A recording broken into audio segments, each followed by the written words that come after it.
record this. So Yeah, yeah. you record, or I'll record. We'll both try to record.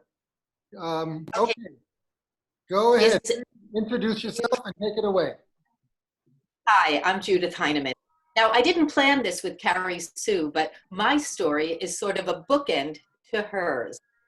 And there's an expression that says, when you still can remember a person, and there's the last person in the world that utters that person's name, their memory lives on. I retain Grandma Selma. Perhaps will honor my grandpa, Oscar. I think there was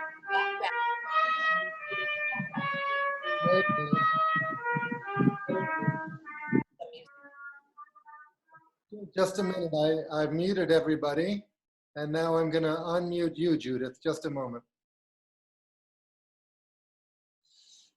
Okay, Judith, carry on. Thank you. I'm Judith Heinemann, and this story is called A Yiddish King Lear.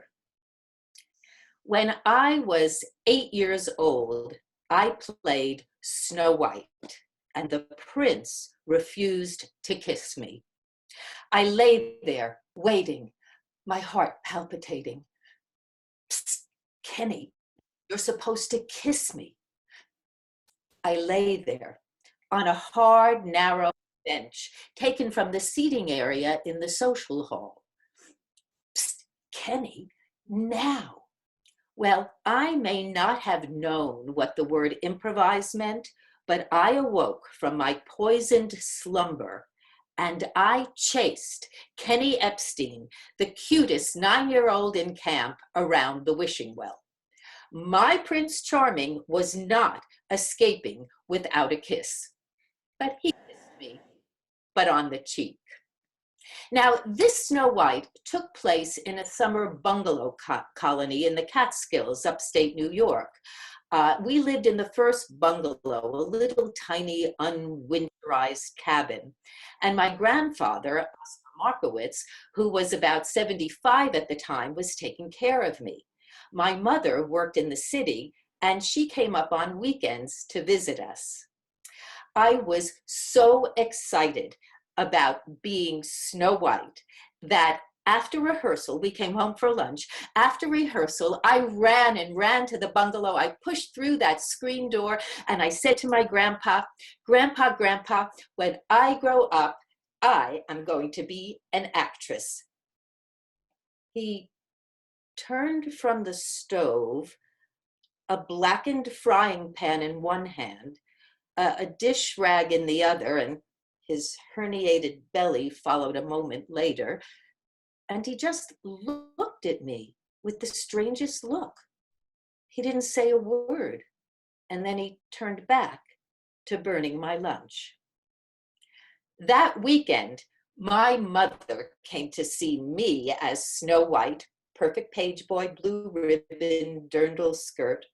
And when the play was over, I said, Ma, when I grow up, I am going to be an actress. What do you want to be an actress for? She said, between puffs of her pack-a-day, unfiltered Pall Mall cigarettes. An actress? You'll never make any money as an actress. Forget this Narishkeit, this foolishness, and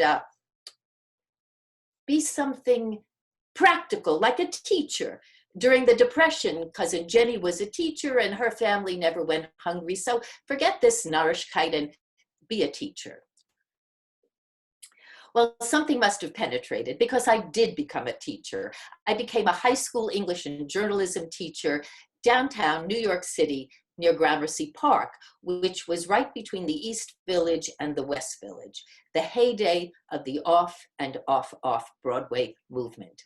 So I would teach during the day, and then I would perform at night in strange places, in black boxes and storefronts, art galleries, and sub-basements. And one day, when I was on 2nd Avenue, New York City, going into an avant-garde workshop in a sub-basement, my foot froze on the stair. And I'm thinking, why am I doing this? This is so difficult. Why am I hitting my head against the wall to be an actress? What's possessing me like a dybbuk or a demon or something and not letting me go?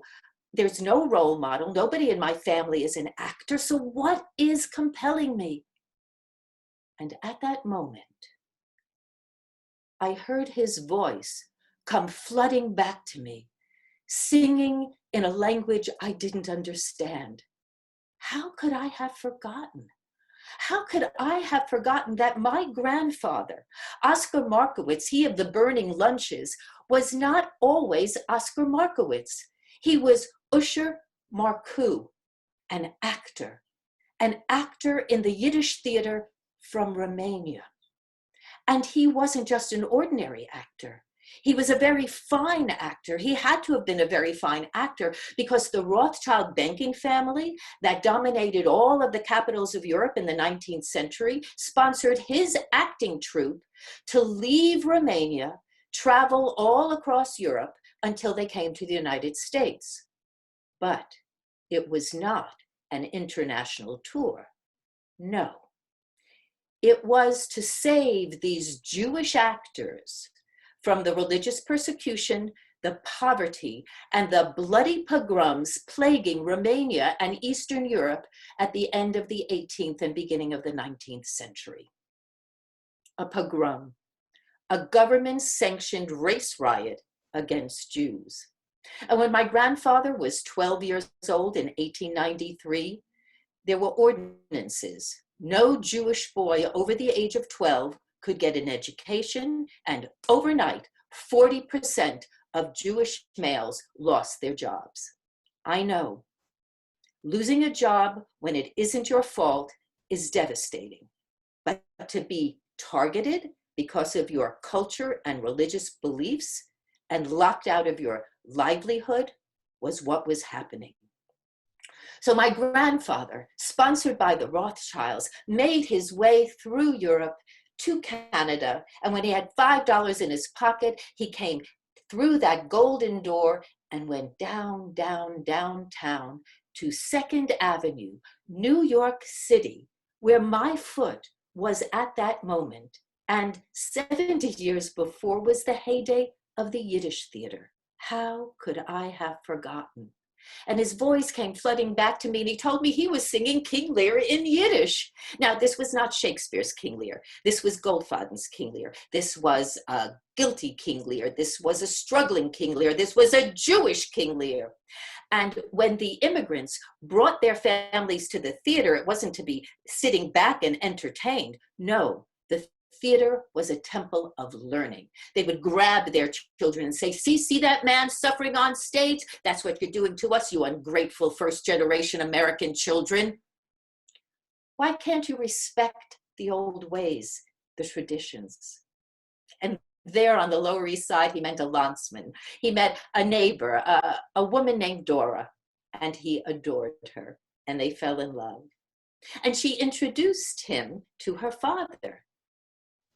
Papa, this is Usher Marcu, and he has asked me to marry him.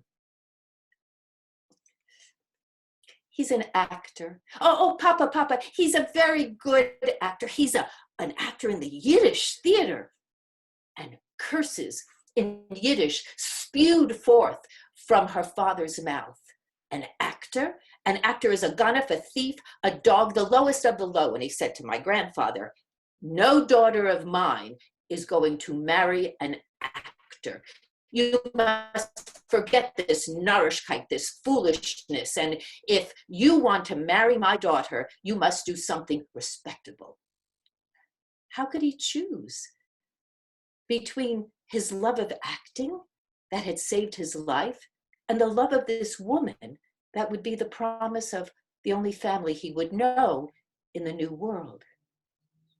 Would King Lear have to be silenced? And he compromised, and he became a respectable and often unemployed house painter, adorning other people's dreams while designs for his own lay tattered in a Sienna portfolio, a still life unframed with forged signatures.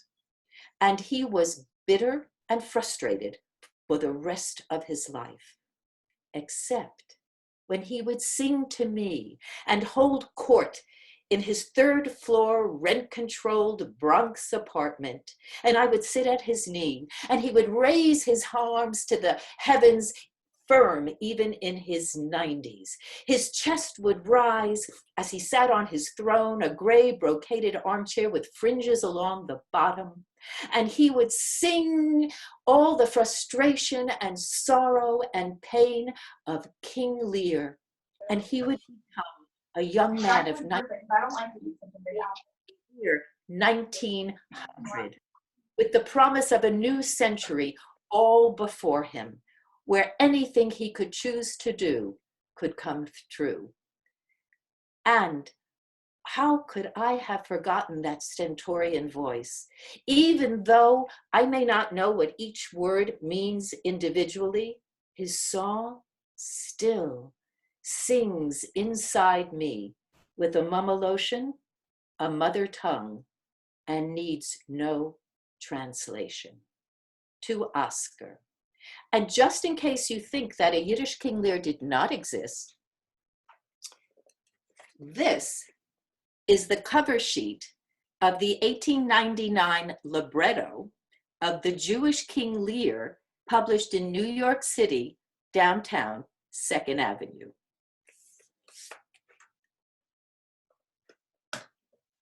Thank you.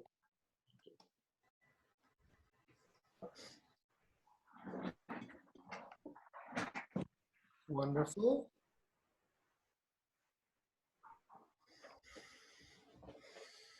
Anybody, any thoughts? Jane, have you raised, or you're clapping your hand there? Thank you very much. But I also feel like I know your grandfather. That was just such a nice, complete portrayal of him. That was great. Thank you. To Oscar. Toronto had a Yiddish theater, and very strong one too. But he didn't stay there. So he's really been a lifelong inspiration for you as a theater person.